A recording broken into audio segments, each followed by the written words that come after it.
Ça brasse.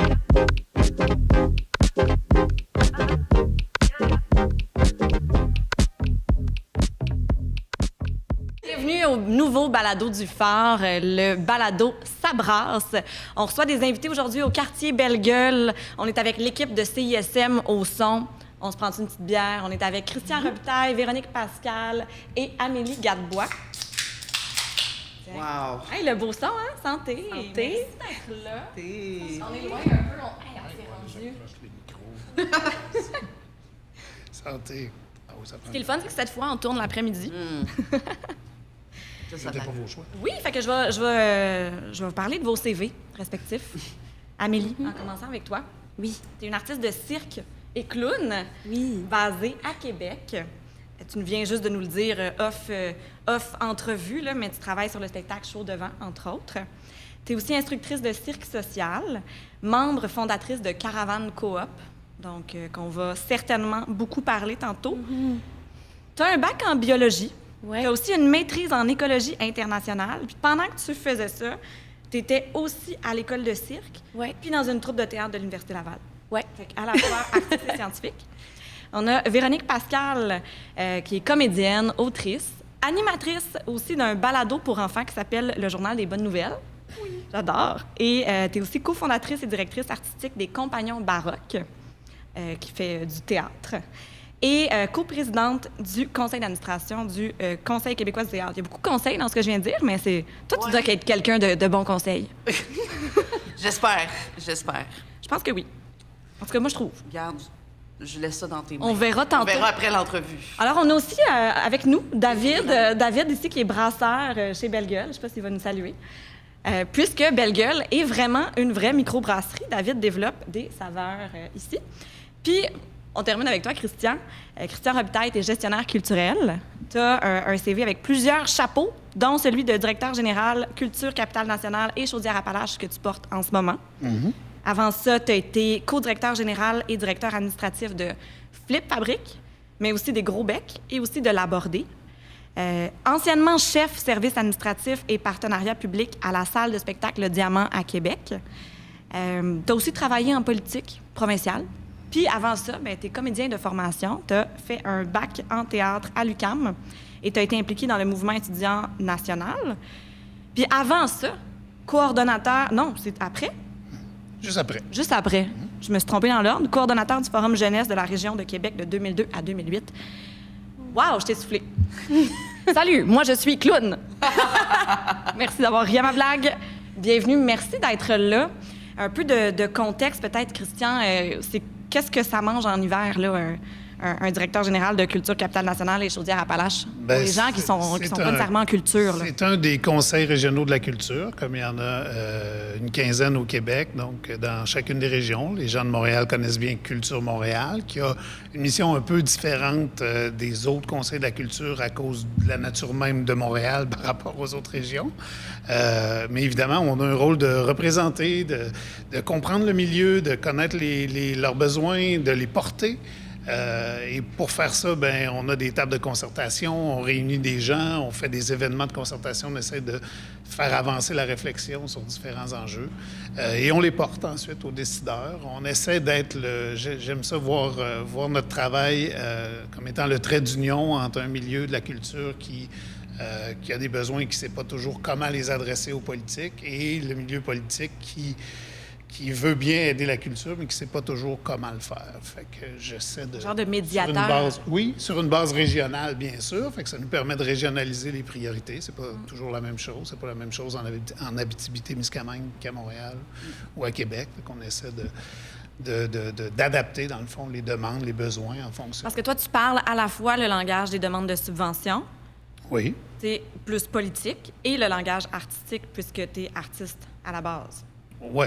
Donc, mon expérience professionnelle m'a amené plus vers les demandes de subventions que vers le travail d'artiste. Mais j'ai, dans tous mes jobs depuis 25 ans, je travaille avec des artistes. J'aime à penser que j'en ai déjà été un. Je le dis comme ça. Puis que je comprends encore les besoins puis les réalités du milieu artistique pour être capable de les porter, je dirais, de manière plus incarnée, mettons. J'ai possiblement cette réputation de dire les choses franchement, même si j'adapte le langage et le vocabulaire en fonction des interlocuteurs. Voilà. Donc, aujourd'hui, est-ce que tu vas nous dire des mots comme cristalliser? J'ai fait la blague dans une autre émission, par contre. Mais quels sont tes mots de subvention, toi? C'est un défi. Il faut que je place le mot. Une fois Faut que je place cristallisé, tu gagnes Je 3 peux essayer. Je peux essayer. En fait, essaie d'en plugger, voir, puis je vais comme donner des points de même. Pour OK. Moi, je vais prendre des notes. C'est ça. Prochaine demande. Parfait. Toi, Véronique, Pascal. Bonjour. Oui, bonjour. Comédienne, bon, le balado pour les enfants qui raconte des bonnes nouvelles, mais le Conseil québécois du théâtre, qu'est-ce Oui. que c'est? Le Conseil québécois du théâtre, dans le fond, autour de la table, là, on a tous les intervenants de ce milieu théâtral à travers le Québec. Grosso modo, tu sais, les gens... Là, j'adapte le langage pour les gens qui écouteraient ça, qui connaissent pas ce milieu-là, mais tu sais, on a un théâtre jeune public qui est très fort partout sur le territoire. On a justement du théâtre adulte partout sur le territoire. Il y a différentes façons d'organiser nos spectacles aussi, tu sais, des ententes collectives. Fait qu'autour de la table, il y a autant des artistes que des gestionnaires culturels. Christian a déjà été sur le CA, Oui. dans une autre vie. Oui. Fait que bref, oui, c'est ça. Autour de la table, il y a vraiment tout type d'intervenants de ce milieu. Ce qui fait, c'est un espace où on est capable de comme, tracer la ligne de c'est quoi les besoins que tout le monde a, puis c'est quoi les frictions, parce que des fois, les besoins des uns ne sont pas ceux des autres. En jeune public, ils vivent des choses que peut-être on ne vivrait pas en adulte, par exemple. Fait que, autour de la table, vraiment, c'est un espace de dialogue qui permet de tracer les lignes des besoins de ce milieu. Puis j'ose à croire que c'est un espace de solidarité.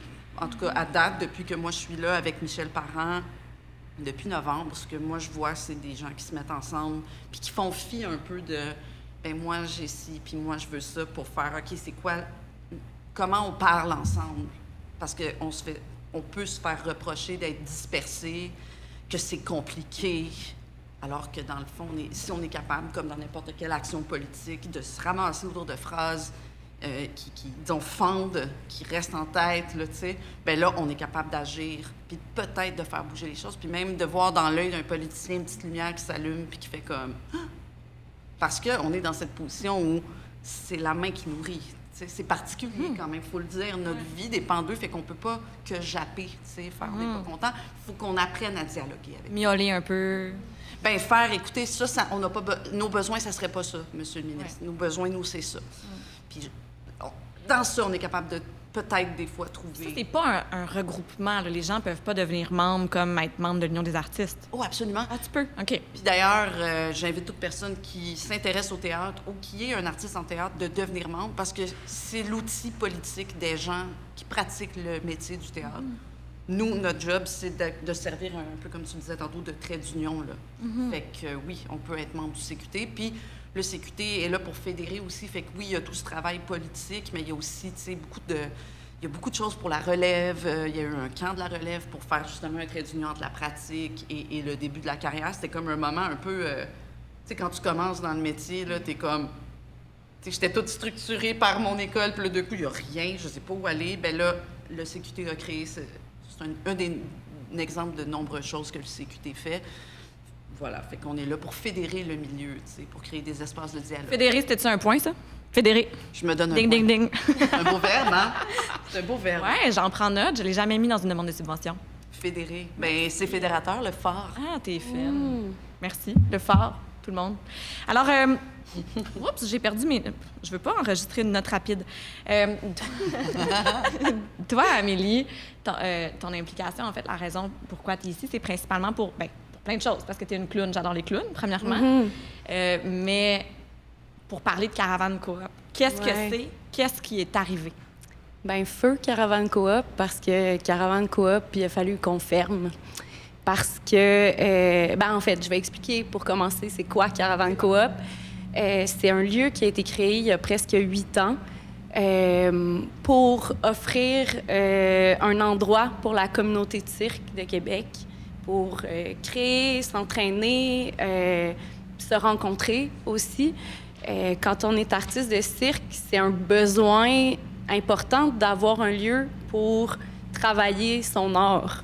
Tu peux pas faire ça n'importe où. Tu as besoin d'espace, tu as besoin de plafond, tu as besoin de grands espaces, en fait. Puis c'est souvent des locaux qui coûtent cher, qui sont pas faciles à trouver. Puis c'était un manque à Québec qu'on avait réalisé. Puis c'est une initiative qui est partie, entre autres, du Centre Jacques-Cartier, qui est déjà un lieu qui a plein d'initiatives pour les jeunes à Québec au niveau des arts, qui font plein de formations différentes. Puis c'est eux autres qui chapeautent le cirque social à Québec. Donc, Cirque du Monde à Québec, c'est des ateliers de cirque sociaux. Puis c'est parti beaucoup de ce groupe-là de faire on va faire un lieu. Parce qu'il y avait l'école de cirque où c'était possible pour certaines personnes, pour les artistes professionnels, de s'entraîner, mais qui n'était pas ouvert à tout le monde. Puis quelqu'un qui fait du cirque social, qui est autonome dans son art, puis qui veut pousser ça, n'avait pas de lieu à Québec pour le faire. Donc, c'est parti un peu de ça, puis c'est devenu quand même assez gros. Jus de bras de bénévoles pendant des années, a donné énormément de temps. On a trouvé un lieu, mais ce lieu-là, le loyer a augmenté. Donc, il a fallu déménager. On a perdu notre beau lieu. Les bénévolats s'est épuisé aussi. Il a fallu finir par engager des gens pour aider à la coordination de tout ça. Mais qui dit engager, qui dit loyer, nos coûts augmentaient. Puis, la capacité de payer pour les artistes n'a pas augmenté, même peut-être même diminué. Donc, Diminué, je pense. donc ce qui fait qu'on ne rentrait plus dans nos coûts. Puis, on ne rentre pas dans les cases pour les organismes qui financent. Donc, on n'a jamais... à part pendant la pandémie, je dois dire, on a eu quand même un coup de main du Calque, entre autres, puis de la Ville de Québec. On a eu des coups de main, mais sur une base régulière, d'avoir un financement pour aider à payer le loyer de ce local-là qui était extrêmement cher. On n'a jamais eu ça. C'était à coup de grappillage. Puis, on a fini par s'épuiser, puis devoir fermer. Voilà. Ça a duré combien de temps, ce beau rêve-là? Presque 8 ans, quand même. Ouais, je suis quand même fière de ce qu'on a réussi à faire. Puis, c'était un beau lieu de rencontre aussi. C'était un endroit où il y avait des circassiens professionnels, il y avait des artistes qui viennent plus du milieu social, du cirque social. Il y avait des artistes de la relève. Puis il y avait d'autres arts aussi. Il y avait une communauté d'acro-yoga qui était très impliquée, qui était présente dans le lieu. Des fois la danse, des fois le théâtre. On créait aussi des cabarets qui, peut-être 2 fois par année environ, qui étaient vraiment un beau lieu de rencontre pour toutes ces communautés artistiques-là différentes de Québec. Là. Donc, c'est un beau rêve. Là, ce qui est difficile aussi, non seulement c'est un accès c'est très inclusif là, que tu décris, mais pour les artistes professionnels, ce qu'on m'a rapporté, je sais pas, je m'entraîne pas en cirque puis je n'habite pas à Québec, mais ce qu'on m'a dit, c'est que les horaires de l'école de cirque sont pas accessibles pour tout le monde. Puis c'est une mère monoparentale qui est circassienne professionnelle qui m'en a parlé, qui dit moi je peux juste plus m'entraîner. Je peux plus m'entraîner pour pratiquer mon métier. Effectivement. Fait que c'est très très grave. Oui. Fait que merci d'être avec nous aujourd'hui pour parler comment ça brasse. Ça brasse, puis c'est terrible. Ça brasse. Tu sais, là, je veux dire, je fais un jeu de mots, puis je rigole un peu, mais c'est non, c'est... oui, la Ville de Québec a perdu un lieu, un plateau de cirque pour la création, pour l'entraînement. Puis, à quelque part, ça fait que peut-être qu'on va perdre des artistes de Québec qui vont décider d'aller vers Montréal parce qu'à Montréal, ils vont avoir plus accès à ce service-là qui est essentiel pour eux, puis qui ont besoin à bas coût. Puis sinon, mettons, à Québec, là, en culture, là, on sait Caravane Coop, comment ça se passe, mais c'est quoi l'état des lieux? Comment va la culture? Honnêtement, c'est très comparable avec le reste du Québec. Nous autres, on a des grosses locomotives à Québec que ce soit en diffusion ou en art visuel. Il y a des gros joueurs, le Grand Théâtre, le Diamant. On a 5 théâtres institutionnels, 5 théâtres à saison, ce qui est quand même beaucoup là, pour une région comme Québec. Ça va bien. La création va bien, les créateurs vont moins bien. C'est comme ça que je le dis. Les artistes sont essoufflés, comme partout ailleurs au Québec, sont allés au bout de la réserve de... Il y a comme un moment donné une réserve, tu sais, quand on dit « Ah, ça, c'est ma passion, c'est mon... » C'est comme si on les avait poussés à aller au bout de cette affaire-là. Puis là, ils étaient sur le fond de la tank de la passion. Là, on parle point de rupture. On utilise ça beaucoup oui. Depuis plusieurs mois. On est au point de rupture. Puis c'est dans beaucoup de domaines. Énormément de musiciens classiques, par exemple, qui ont changé de job dans les dernières années, qui ont quitté les orchestres de Québec pour s'en aller dans d'autres créneaux. Pas dans d'autres régions, là, pas aller pratiquer ça, c'est normal là, que des artistes, dans leur carrière, mais carrément changer de métier.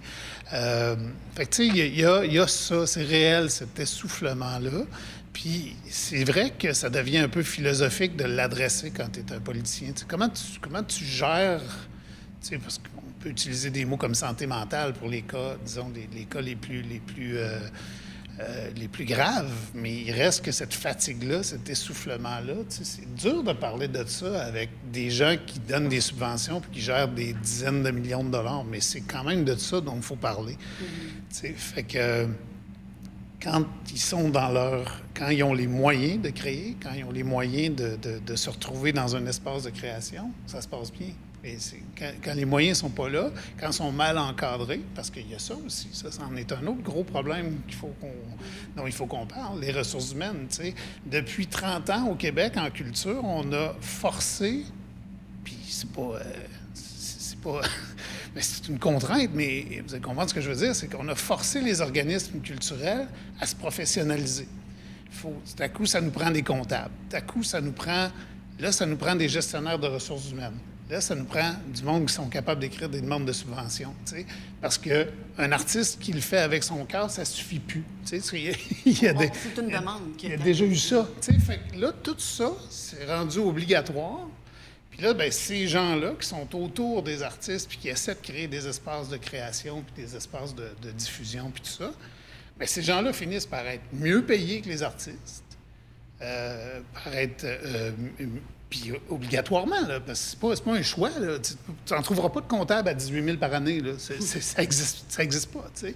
Fait que la réalité, c'est que la structure autour des organisations, à cause de la reddition de comptes, à cause de tout ce qui a été créé par les conseils des arts, mais au-delà des conseils des arts, tous ceux qui soutiennent, ça peut être le privé comme le public, tous ceux qui soutiennent la culture veulent avoir une reddition de comptes, ils veulent avoir des états financiers vérifiés, ils veulent avoir ci, ils veulent avoir ça.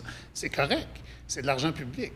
Mais en faisant ça, on a comme embarré la création dans un carcan administratif qui empêche le monde, puis qui draine les ressources. Bien, parce que tu passes tout ton temps dans les demandes de sub, dans l'administration, fait qu'après ça, comme artiste, il ne te reste plus de temps ni d'énergie pour créer puis faire ce dans quoi tu es bon puis ce dans quoi tu as étudié, tu sais, par exemple en théâtre, là, ou t'as le choix entre faire ta création de manière bénévole en passant pas de temps à faire des demandes de subventions ou à passer beaucoup de temps à faire des demandes de subventions que tu sais pas si ça va être accepté, que tu sais pas si tu mets ce temps-là dans le vide ou si au final tu vas recevoir peut-être une partie de ce que tu as demandé pour essayer de créer la même chose, mais avec moins de budget que ce que tu avais prévu au départ. Enfin,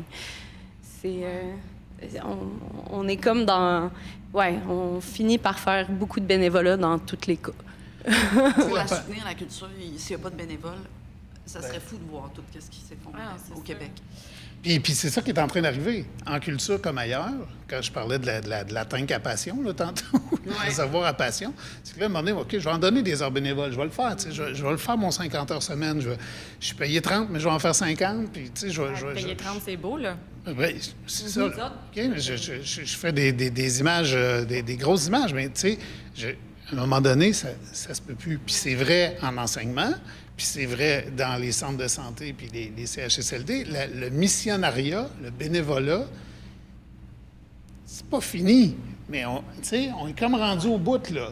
On va en faire. Mais tu peux pas nous demander de tenir un organisme professionnel à bout de bras de manière bénévole. Il faut indexer l'argent qui est donné en culture à l'inflation.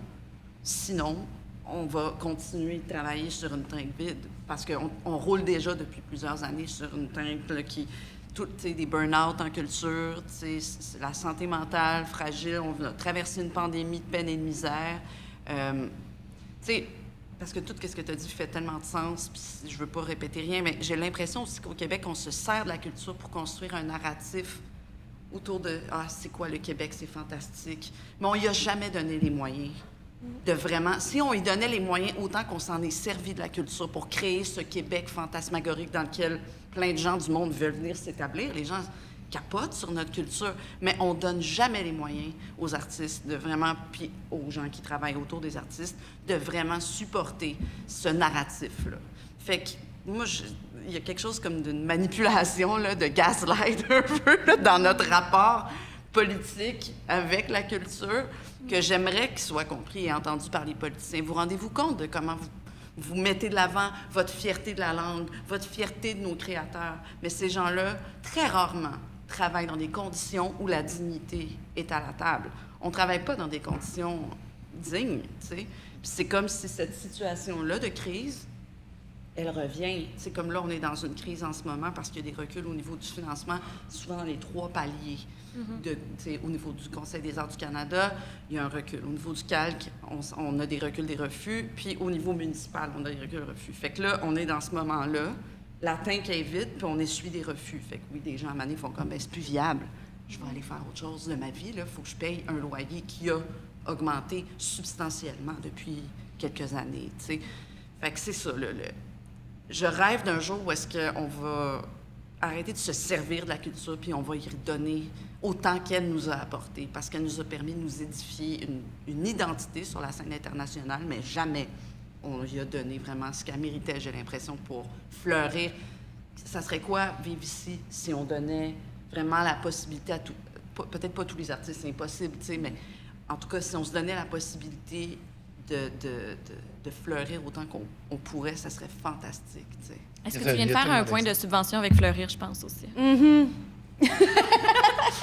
Non, mais c'est magnifique, qu'est-ce que tu viens de dire. Là, moi, je suis le clown de service, là, parce que je suis à la fois, tu sais, Guy et à la fois le clown à côté. Salut, je me prends pour Guy à Lepage. Certainement. Salut, Guy. Fait que, bon, là, je fais des... Fait que moi, ma joke, c'est à la fois de guider ce contenu-là et d'alléger un peu, mais c'est magnifique, qu'est-ce que tu viens de dire, là, tout à fait. Bien, je trouve, c'est fatigant, tu sais. Puis quand tu observes ça depuis des années, tu sais, quand moi, j'ai fini l'école, c'était le mouvement des arts et des lettres, là, le mal, tu sais. On était dans une énorme crise, puis c'était Harper qui était au pouvoir. Oui, moi, je finissais l'école, là. Il a juste réduit, lui, il a coupé. Il a coupé, tu sais. Puis c'était même pas déguisé en « oui, mais c'est dur, mais nana ». Tu sais, c'était comme « let's go », là. Mais ça, c'était en 2004, 2005. Puis là, on revit un cycle de comme ça. Le vocabulaire est différent, mais les impacts sur comme les artistes sont similaires. Ouais, puis il y a tellement d'exemples dans le monde, tu sais, on peut parler de la Corée, on peut assurément parler des pays scandinaves, ou quand il y a de l'argent investi dans la culture, il y a des retombées immédiates, directes, pas juste sur les artistes. Les retombées sur les artistes, évidemment, sont directes, mais il y a des retombées sur l'ensemble de la société. Je veux dire, moi, j'ai commencé à manger du coréen après avoir regardé des séries coréennes. C'est niaiseux, hein, mais tu sais, tout à coup, la Corée est à la mode. Ben, regarde, si on fait une anecdote Corée, on fait une anecdote Corée? On peut. Moi, j'étais allée à un festival de marionnettes en Corée en 2019. Représenter le Québec à Chuncheon Puppet Festival. Et puis, j'ai mangé beaucoup de kimchi. Tu vois, j'ai découvert la culture coréenne. Et voilà. Non, mais c'est ça. Corée. Je veux dire, c'est pas un hasard. Tu sais, les gens, ils pensent que ça arrive par hasard. C'est une mode, c'est arrivé comme ça. Non, c'est pas arrivé comme ça. C'est parce que le gouvernement coréen a investi 1 milliard par année en valeur en dollars US. Je sais pas comment ça fait dans leur devise. Probablement beaucoup. Mais 1 milliard par année en dollars US dans la culture d'un pays de cette grosseur-là, c'est phénoménal. C'est phénoménal et immédiat comme impact. Imaginez si on faisait ça. Ouais. Ici, Ça là. serait capoté. $1 en culture. Tu sais, mettons, TAI a sorti une étude. $1 investi en culture, souvent, il retombe dans la... Nous autres, en or, on est tellement bons avec des bouts de ficelle que tu mets $1 dans moi. Moi, je redonne le dollar à tout le monde autour de moi, là, tu sais. C'est ça qu'on fait. L'impact est multiplié par 4. Si tu C'est prends, fou, tu sais, tu sais. évidemment, il faut que tu ouvres, là. C'est pas juste la petite compagnie de théâtre tu sais, qui va produire son petit show, qui va avoir des retombées énormes à court terme. Mais à court terme, ça fait exactement ce que tu viens de dire. C'est-à-dire, tu mets 10 000 dans un show, ce 10 000 $-là, il revient dans l'économie directe parce qu'il faut acheter des décors, il faut acheter de la peinture. Il n'y a personne qui va mettre de l'argent dans les îles Caïmans là, à ce moment-là. Il n'y a pas 1 000 qui part aux îles Caïmans puis qu'on disparaît. Tu sais, cet argent-là, il est réinvesti immédiatement dans l'économie locale, dans ton loyer, dans ton épicerie. Puis il reste. Tu sais, puis les gens, les artistes, en plus, sont des porteurs de ces changements-là qu'on essaye d'amener, des changements sociaux qu'on essaye d'amener. Souvent, les artistes vont être les premiers à utiliser le transport en commun, à favoriser l'achat local, à faire... Tu sais, c'est pas... Ça n'arrivera pas par hasard. Si on veut que ça arrive, il faut mettre de l'argent dans les poches de ceux qui font ces choix-là. Si tu ne mets pas d'argent dans les poches de ceux qui font ces choix-là, tu mets l'argent dans les poches de ceux qui font des choix contraires, bien, tes politiques sociales, ils vont toujours... Ça n'arrivera jamais. Tu ne vas jamais accomplir des politiques sociales parce que les gens qui ont les moyens, c'est les gens qui sont contre les changements. Fait qu'ils ne veulent pas les faire. Ils ne veulent pas prendre le transport en commun. Ils veulent plus avoir une deuxième, un troisième, quatrième char. Ils veulent qu'on investisse dans les autoroutes au lieu d'investir dans le transport en commun. C'est ces gens-là qui ont les moyens. Puis ils font les choix qu'ils font. Ils vont au Costco au lieu d'aller à l'épicerie de quartier. Ils vont, tu sais, Puis les artistes ça a un font impact. beaucoup vivre les quartiers, Ben oui. les cafés de quartier. Notamment les Ce quartiers. sont nos bureaux, les petits cafés indépendants. Alors, soutenez les arts et vous soutiendrez le café, généralement équitable. Mais de valoriser la place de nos industries culturelles dans notre société, Ouais. puis de dire justement, est-ce que tout ce qui est subventionné sur le territoire redonne au territoire autant qu'on devrait... Tu sais, si on flippe le narratif de bord, là, on n'est pas du monde qui quête, on est du monde que quand tu nous donnes $1, on le redonne au complet à la société. Puis je pense pas que c'est toutes nos industries au Québec qui font ça.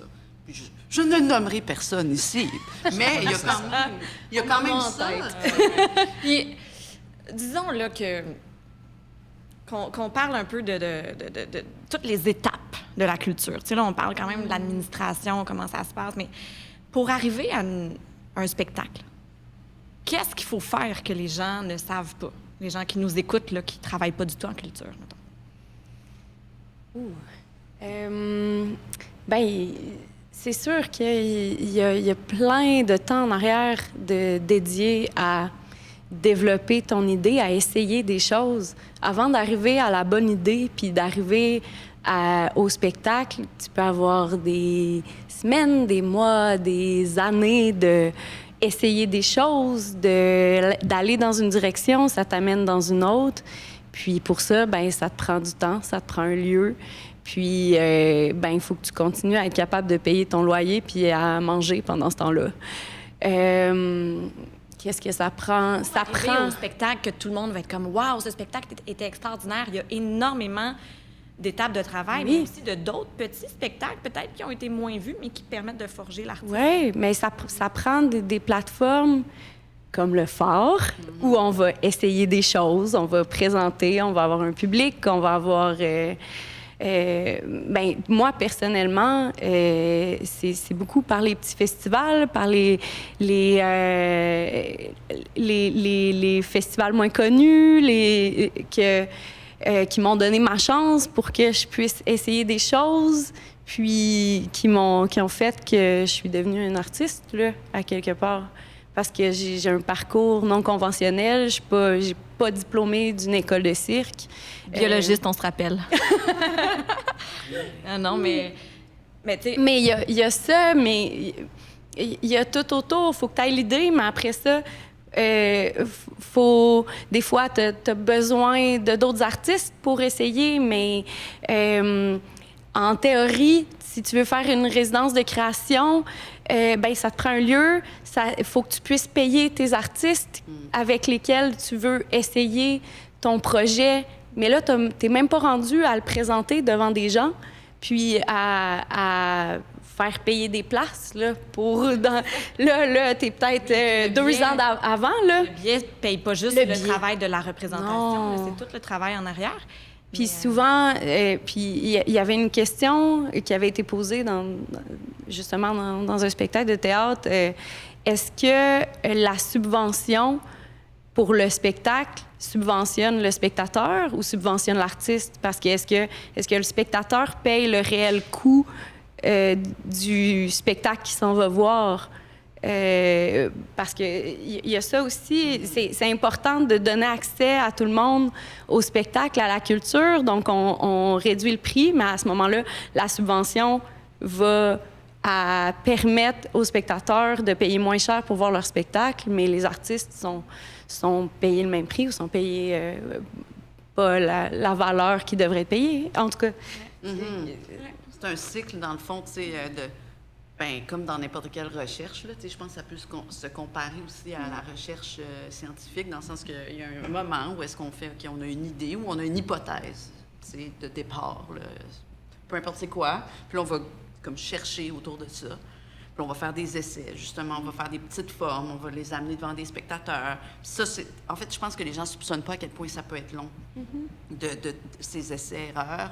Puis, en parallèle, le subventionnement pour financer ça. Car nous sommes des professionnels, nous sommes des travailleurs. Fait que quand on invite quelqu'un à venir faire de la recherche, on paye ces gens. Fait qu'en parallèle de j'ai mon idée de créateur, bien aussi, il faut que je trouve une façon de financer cette recherche. Puis là, ensuite, quand je commence à avoir de quoi qui ça doit être similaire, mais quand je commence à avoir de quoi qui ressemble à OK, le show, ça serait grosso modo ça, bien là, on va chercher un Mais tu veux un metteur en scène aussi? Tu trouves quelque chose toi-même, mais tu veux un œil extérieur pour cette personne-là. Il faut que tu la payes aussi. Faut, en tout cas. Mais là, toi, tu es rendu plus loin déjà. La diffusion. Diffusion! Beaucoup de monde, effectivement, pour la La création. musique, les décors, les costumes. la lumière. Oui, bien c'est ça. Oui, c'est ça. Puis là, rendu... La vidéo, maintenant? La vidéo, Oui, absolument. ah oui. La vidéo. Ben oui, le marketing aussi. Ah, tu sais, ben là, qui oui. va faire les réseaux Comme, sociaux, ouais. puis la mise en marché, c'est les artistes aussi, bénévolement. Ben, On ouais, devient des beaucoup de temps. influenceurs. Exactement. Bien, c'est toute une chaîne, en tout cas, tu sais, qui prend plusieurs mois, voire même plusieurs années, pour arriver à m'amener à « Ah, je vais voir ce spectacle, je suis assise dans une salle et devant moi se déplie une œuvre d'art. » Mais tu sais, tout ça, c'est une recherche qui date, tu sais. Puis il faut la valoriser aussi, cette recherche-là. Puis des fois, ça peut aller plus vite. Un artiste va peut-être prendre 1 an à partir du moment où il a l'idée jusqu'au show. Mais s'il fait ça en 1 an, c'est parce qu'il y a eu des années en arrière de la cravate où est-ce qu'il a pu réfléchir à cette affaire-là. C'est parce que c'est pas son premier. Absolument. S'il le fait en 1 an, c'est parce que c'est pas son premier. Puis peut-être l'idée était déjà là avant. Là. Puis si c'est pas son premier, c'est parce qu'il en a fait d'autres. Fait qu'il a vécu, il a vécu ce cycle-là C'est ça. aussi. Là. C'est ça. Puis, Et Marina Plouffe, que je suis venue présenter mon personnage. nageuse synchronisée. Oui. Nageuse synchronisée. Benoît est dans mon verre. C'est ça. Mais l'idée de départ de Marina Plouffe, je pense qu'elle date d'il y a environ 6 ans. Puis ça pourrait évoluer encore beaucoup. Même, tu sais, les chaises que j'utilise dans le numéro, c'est des chaises IKEA qui finissent par casser. J'aimerais bien ça, engager un ingénieur qui me crée des chaises qui sont super solides, puis tout en étant légères. Puis... Des acrobaties! Il y a des acrobaties. Sauf que, ben, si je voulais aller chez... Tu sais, j'avais fait peut-être déjà la possibilité de... Hey, je me fais-tu faire des chaises? Mais c'est des milliers de dollars, là, engager un ingénieur qui va faire la recherche pour créer cet appareil de cirque-là. La durabilité, c'est ça aussi. J'ai l'impression que quand on n'est pas financé, excuse-moi, mais c'est parce que je pense à tes chaises, puis je pense à le temps que ça t'aurait pris trouver la personne pour fabriquer la chaise, le prix que ça t'aurait coûté pour une chaise faite au Québec qui va peut-être t'offrir 6 fois plus longtemps. Mais toi, tu fais à un moment donné, je suis en mode survie. Tu sais, donc, j'ai besoin d'une chaise de main, donc je vais chez Ikea. Donc, tu sais, fait que c'est pas durable ni environnementalement parlant, ni humainement parlant. Tu sais, il y a non. comme un truc où... Non, c'est du bénévolat aussi. Là, tantôt, on parlait de tout le travail. Mais ça, pour te rendre à magasiner cette chaise-là, à trouver... C'est de la coordination, c'est de la recherche, c'est du temps. Et pendant ce temps-là, les artistes ont de la misère à payer leur loyer. Fait qu'à un moment donné, c'est... On fait des choix difficiles comme artiste, j'ai l'impression. À un moment donné, on fait, là... Tu sais, moi, ma maman est tombée malade, ben j'ai pas été un artiste. En tout cas, j'ai pas créé de spectacle pendant toute cette période-là parce que c'est trop instable de pas savoir si on va avoir le financement. Fait que, tu sais, à un moment donné, pour créer les conditions gagnantes, pour que je rentre dans une création avec toute l'inquiétude que la création amène, bien, je peux pas... Mon univers intime peut pas être instable à côté d'une personne malade. Pourrait difficilement se lancer dans un projet créatif, une personne peut-être qui a des gens qui sont en situation de handicap. Fait qu'il y a du capacitisme aussi qui arrive là-dedans. Tu sais, c'est comme, ça peut juste être du monde qui sont super en forme, qui sont émotionnellement stables, parce que crime, c'est tellement trop tough, tu sais. Émotionnellement stable dans ces conditions-là, c'est quand même difficile. Tu sais, tantôt, tu as parlé un peu de santé mentale en pesant tes mots, mais je pense que c'est... La santé mentale, il y a beaucoup de gens qui ont des difficultés. Ben oui. Là. Puis, je veux pas le généraliser. C'est pas tout le monde qui est fatigué qui a un problème de santé mentale, mais on dirait que la fatigue est quand même généralisée. C'est ça l'affaire. Il y en a, les plus extrêmes, ça finit comme ça, tristement. Moi, ma incapation est pas mal vide. Ben oui. Et puis on comprend. Puis les artistes sont prêts à jouer avec l'instabilité ou disons les difficultés inhérentes au métier. Il n'y a personne qui choisit d'aller en art et en culture en se disant « Moi, ma vie va être facile, puis je vais me pogner le beigne, puis je ferai rien. » Il n'y a personne qui fait ça. Tous ceux qui choisissent d'aller dans ces domaines-là, que ce soit comme travailleur culturel ou comme artiste, ils savent qu'ils s'embarquent dans quelque chose qui est plus périlleux, qui est pas facile. Mais ils sont prêts à le faire, ce bout-là. Mais à un moment donné, il y a une limite. Puis c'est là, moi, je trouve que c'est là où l'État a un rôle fondamental. C'est là où il faut que l'État fasse « Hey, moi, je ne vais pas éteindre la passion de ce monde-là. Je vais la nourrir. » Puis c'est à ça que devraient servir les conseils des arts, les subventions, les soutiens de toutes sortes, de la philanthropie, nommez-les. Tu veux garder la lumière dans les yeux des artistes parce que c'est eux autres qui vont le faire, le show. Le travailleur culturel, il va le faire son 50 heures aussi en étant payé 35, mais demande-y pas à chaque année de recouper 10 puis d'enlever... Plus que ça. L'année passée, le Phare a perdu 66 au provincial. Et cette année, ça, c'est entre 2022 et 2023 qu'on a perdu 66 et entre 2023 et 2024, on a perdu 100 au provincial. Donc, c'est pour ça que je suis très, très solidaire. Nous, c'est la 8e édition et probablement la dernière s'il n'y a pas un miracle. S'il y a pas de chance. Ben, quand j'ai vu ton annonce, c'était le moment où on prenait la décision de fermer Caravane Coop. Fait que, ouais, c'est coup sur coup. Un caravane, c'est un cas assez particulier parce qu'on est on n'a pas parlé encore. Peut-être qu'on en parlera ou ce sera pour une autre émission. Alors, on devrait faire 2 épisodes. Mais oui. Mais tu sais, la mutualisation. Là, oui, bien, c'est là que je voulais m'en aller. Le mot magique. Ouais, le mot magique. Le mot magique, on veut bien, là, mais la réalité, c'est que Caravane Coop, c'en est un modèle de mutualisation. Oui. Puis là, il vient de fermer.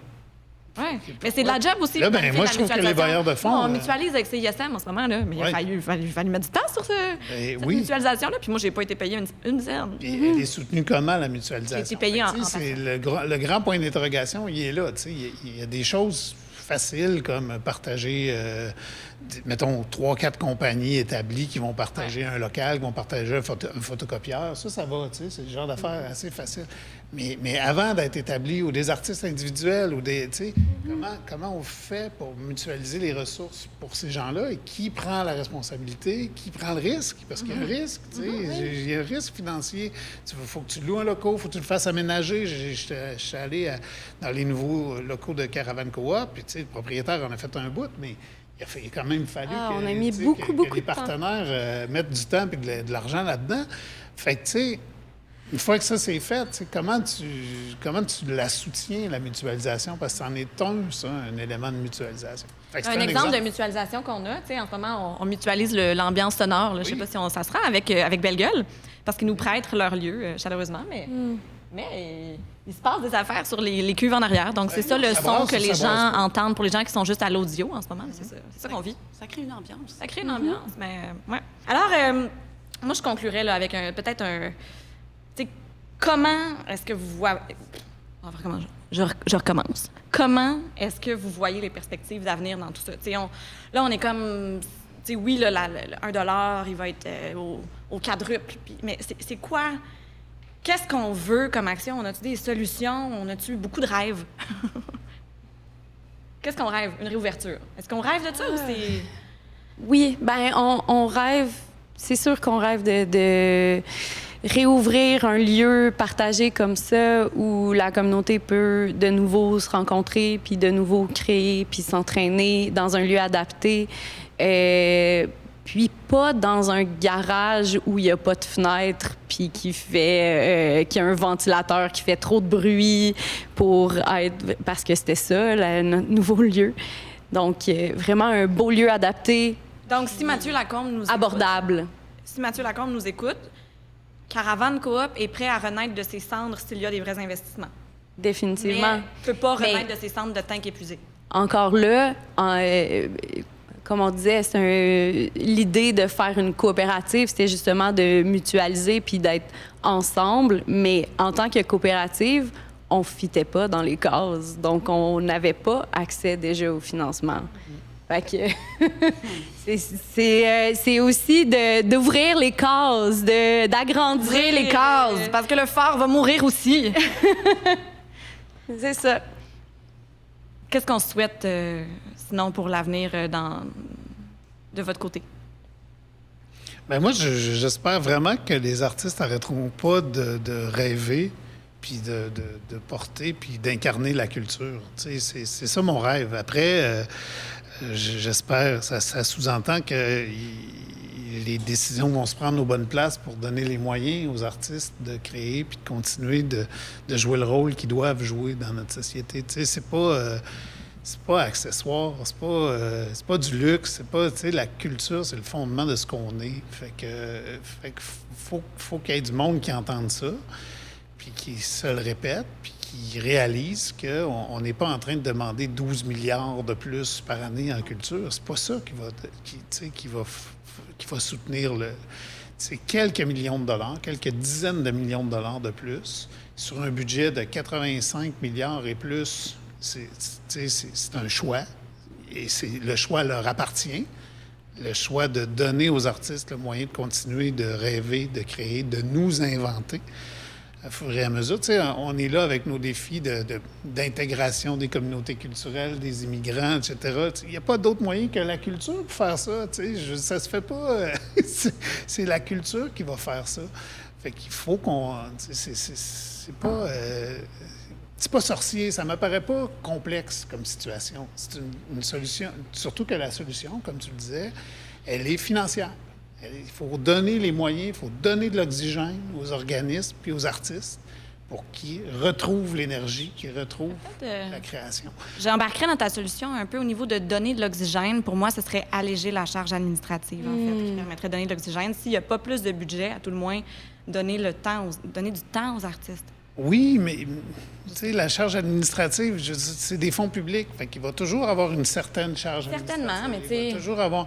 Mais fédéral, donner les moyens aux organismes... Au fédéral, ma demande de subvention me prend 3 fois moins de temps que celle au municipal et elle était 3 fois plus de budget. Donc, tu sais... Ça, c'est quelque chose qui a été dit aussi. Mais tu sais, l'avenir, les artistes vont continuer d'être des artistes. Tous les artistes qui ont essayé d'arrêter d'en être, ils vont le dire.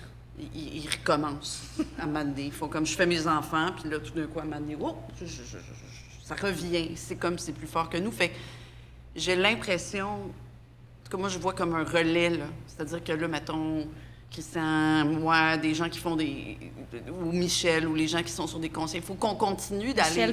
Michel Parent au conseil, mais tu sais, au conseil québécois du théâtre, des gens qui font comme de la politique pour les artistes aussi. Tania Contoyani, LDA, qui va dans la sphère publique, qui va parler à la fois avec les artistes, mais s'asseoir avec les ministres puis faire comme de l'éducation.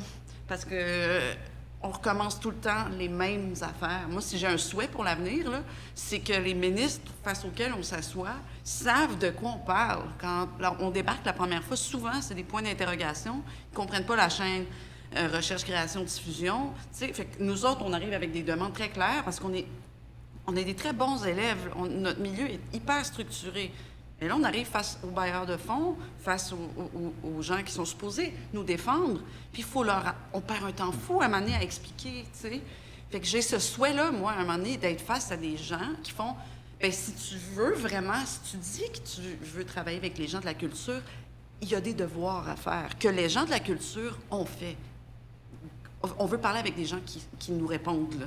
C'est fatigant de se répéter, de réexpliquer. Ça nous fait perdre un temps fou, tu sais. Ça serait mon souhait.